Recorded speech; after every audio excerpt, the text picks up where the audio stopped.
जिसको घमंड की हवा लग जाती है, जिसको घमंड की हवा लग जाती है, उसे ना दवा लगती है ना दुआ लगती है।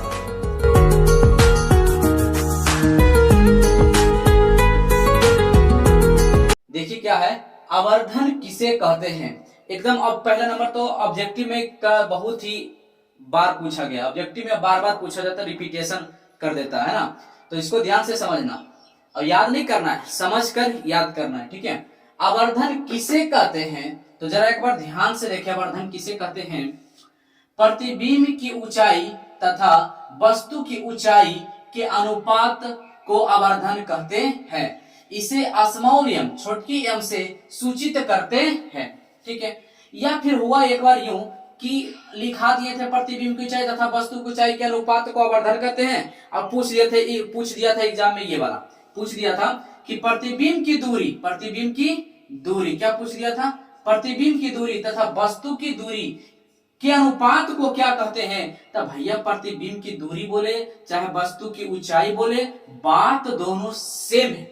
आप यहां पर ध्यान से समझ लें, दोनों का अर्थ क्या है, सेम है। तब प्रतिबिंब की ऊंचाई बोल दे चाहे प्रतिबिंब की दूरी बोल दे, कोई टेंशन नहीं लेना। तो प्रतिबिंब की दूरी तथा वस्तु की दूरी के अनुपात को आवर्धन कहते हैं। आप जरा ध्यान से देखिए, प्रतिबिंब की यहाँ ऊंचाई है तो यहाँ प्रतिबिंब की दूरी है, यहाँ वस्तु की ऊंचाई है तो यहाँ वस्तु की दूरी है, के अनुपात बाकी सब कुछ सेम है, तो के अनुपात को क्या कहते हैं, आवर्धन कहते हैं, राइट। जरा ध्यान से दें, याद नहीं करना है। अनुपात के मतलब होता है बटा, अनुपात का मतलब क्या होता है, अनुपात के मतलब होता है बटा। जैसे आप लिखते हैं ना 2/3, तो जो बीच वाला होता है उसी को कहते हैं अनुपात, ये बटा को ही क्या कहते हैं, अनुपात। क्लियर।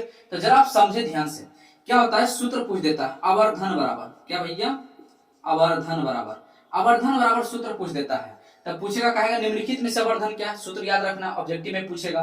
तो होता है क्या है, प्रतिबिंब की ऊंचाई, देखिए यहां से याद भी हो जाएगा आपको, प्रतिबिंब की ऊंचाई और बटा प्रतिबिंब की ऊंचाई बटा वस्तु की ऊंचाई, वस्तु की ऊंचाई। अब जरा ध्यान से समझिए, अब हम लिखाएं, रखना नहीं आवर्धन बराबर, केवल आप इसको ध्यान में रखें, प्रतिबिंब की ऊंचाई तथा वस्तु की ऊंचाई के अनुपात को आवर्धन कहते हैं। अरे भैया अभी तो आपको पता है कि बटा वाला को ही अनुपात कहते हैं, है ना। तो देखिए रटना नहीं, प्रतिबिंब की ऊंचाई तथा वस्तु की ऊंचाई के अनुपात को आवर्धन कहते हैं, राइट। अब जरा समझे ध्यान से। अब यहाँ पे आप सोच रहे हैं कि प्रतिबिंब की ऊंचाई आप बोल दिए सूत्र, तो क्या प्रतिबिंब की दूरी नहीं हो सकता, बिल्कुल हो सकता है। प्रतिबिंब की दूरी बटे वस्तु की दूरी के अनुपात को क्या कहेंगे, आवर्धन कहेंगे, है ना।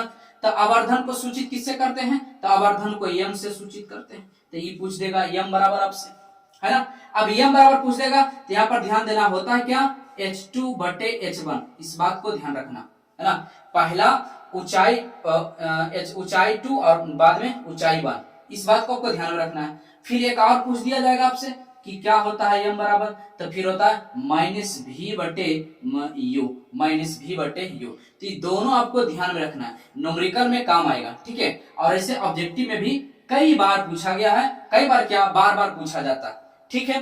तो यम बराबर -v/u, u किसको दर्शाता है, तो प्रतिबिंब को, और v प्रतिबिंब को, और u किसको दर्शाता है, वस्तु को, ठीक है ना। तो हमें विश्वास है कि आवर्धन में आपको कहीं दिक्कत नहीं होना चाहिए। अगर आपसे सरलतम से पूछे कि आवर्धन किसे कहते हैं, तो बेखौफ एकदम बता सकते हैं कि प्रतिबिंब की ऊंचाई, है ना। अब बटे, तब बटा नहीं बोल के बोलना है, तथा बोलना है। तो प्रतिबिंब की ऊंचाई तथा वस्तु के ऊंचाई के अनुपात को आवर्धन कहते हैं। कोई दिक्कत यहाँ तक नहीं ना, या तो दूरी भी बोल सकते हैं, कोई टेंशन नहीं। तो इसमें अब जरा ध्यान देना किस प्रकार से क्वेश्चन पूछा जाता है। तो चलिए हम सब 1-2 प्रश्न कर लेते हैं, ठीक है। चलिए देखना है, नोट हम करके लिखा है, 2 नोट लिखा है, इसको आपको बहुत ही ध्यान में रखना होगा, जरा समझना है। यहाँ पे क्या है, नोट नंबर 1 में क्या है, वास्तविक एवं उल्टा के लिए आवर्धन क्या होगा, वास्तविक एवं उल्टा के लिए आवर्धन क्या होगा। तो आवर्धन को हम से सूचित करते हैं। तो वास्तविक एवं उल्टा के लिए शॉर्ट में हम, अगर स्थिति आप पढ़े होंगे, अगर आप वीडियो देखे होंगे, तो हम इसको शॉर्ट में बोलते हैं बाउ, वाउ, है ना, क्या बोलते हैं, बाउ। क्लियर। तो वा से वास्तविक और उसे उल्टा। अगर वास्तविक उल्टा हो ना भैया, वास्तविक अगर उल्टा हो तो आवर्धन होता है ऋणात्मक, माइनस होगा। क्या होगा? आवर्धन क्या जाता है इसका? ऋणात्मक हो जाता है। क्या जाता है? यम इसका क्या जाता है? ऋणात्मक। इस बात को आपको ध्यान में रखना है। इसका आवर्धन, ये मतलब आवर्धन, इसका आवर्धन क्या हो जाएगा? ऋणात्मक। कब? जब कोई वस्तु वास्तविक और उल्टा प्रतिबिंब बने तो उसका आवर्धन हमेशा क्या होता है? ऋणात्मक। अच्छा, अब जरा ध्यान देना है, अगर कहे काल्पनिक एवं सीधा के लिए आवर्धन क्या होगा, तो काल्पनिक सीधा को अगर पढ़ेंगे तो हमको पता है क्या बोलते हैं, काल्पनिक सीधा को बोलते हैं शॉर्ट में काशी। तो जरा ध्यान देना, का से काल्पनिक, सी से सीधा। तो काल्पनिक सीधा जब भी बोला जाए तो इसका आवर्धन होता है पॉजिटिव, मतलब धनात्मक। क्या होता है? धनात्मक होता है। तो इसका क्या होता है? काल्पनिक सीधा के लिए आवर्धन धनात्मक होता है, जबकि वास्तविक और उल्टा के लिए आवर्धन ऋणात्मक होता है। तो शॉर्ट में याद रखने के लिए बाहु ऋणात्मक है ना, एक को याद रखेंगे, बाकी आपसे हो जाएगा। अब काशी क्या होता है? धनात्मक। तो अब यहां से प्रश्न पर जरा आप ध्यान दें, प्रश्न किस प्रकार से पूछा जाता है। देखिए प्रश्न क्या है, अवतल दर्पण में आवर्धन होगा।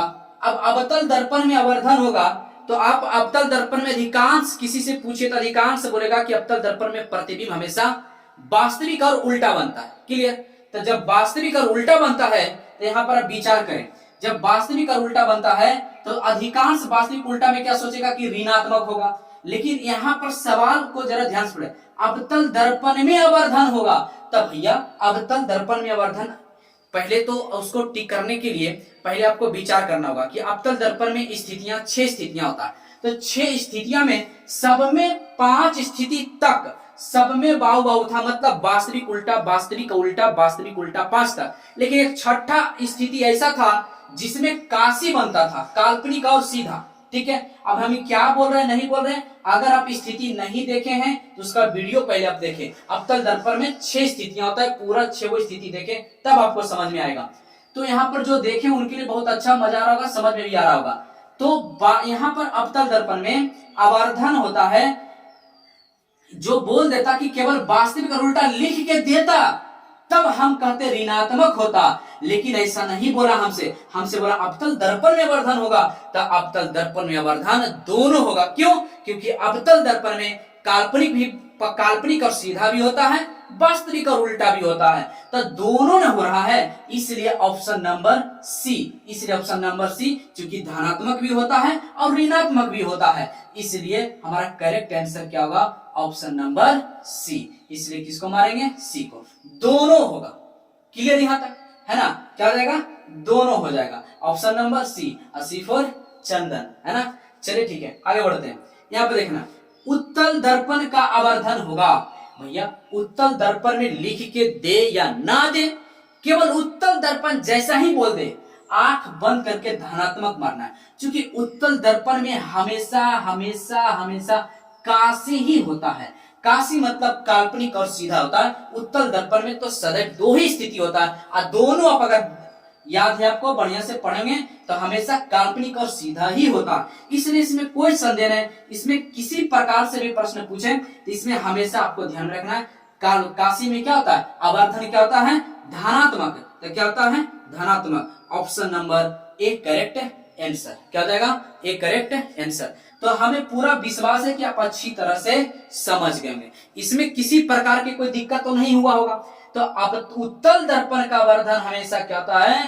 क्या होता है? धनात्मक, क्योंकि इसमें प्रतिबिंब जो बनता है सदैव काशी, है ना, काल्पनिक और सीधा बनता है। तो चलिए ठीक है, अब इसके बाद की वीडियो अगला वीडियो में करेंगे। तब तक के लिए दोस्त खुश रहें, खुशियां बांटते रहें, हंसते रहें और हंसाते रहें। तब तक के लिए दोस्त बाय।